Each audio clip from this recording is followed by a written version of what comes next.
यहाँ के उद्घोषक रहे हों, यहाँ के इंजीनियर रहे हों या इस केंद्र से जुड़े हुए अधिकारीगण रहे हों जिन्हें आज इस मंच ने सम्मानित किया है, मैं इन सब का आज के इस अवसर पर हृदय से अभिनंदन करता हूं, उन सबका स्वागत करता हूं। आकाशवाणी की इस शानदार यात्रा को लेकर के 88 वर्ष के लखनऊ आकाशवाणी के इस शानदार यात्रा को लेकर के आकाशवाणी लखनऊ को मैं हृदय से बधाई भी देता हूं। वास्तव में हम लोगों ने बचपन में सबसे पहली आवाज हमारे कानों में कोई पड़ी थी, तब स्मार्टफोन नहीं थे, लैंडलाइन फोन भी नहीं थे, बहुत कम थे, इक्के दुक्के। टेलीविजन का कहीं अता पता नहीं था। जो सबसे पहली आवाज हम लोगों के सामने पड़ी थी तो आवाज आई थी आकाशवाणी की।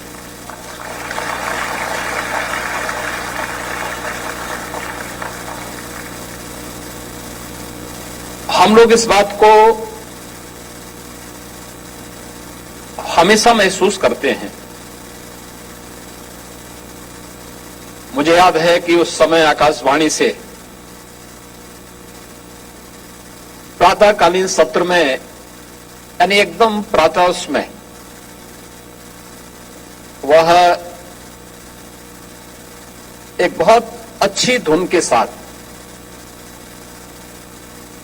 आकाशवाणी का कार्यक्रम प्रारंभ होता था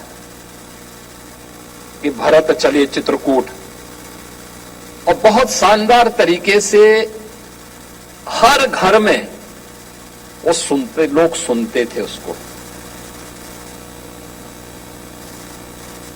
कैसे समाज को जोड़ने का माध्यम आकाशवाणी बना था, कैसे भारत की आस्था को सम्मान देने का माध्यम बना था, यह हम लोगों ने बचपन में देखा, सुना।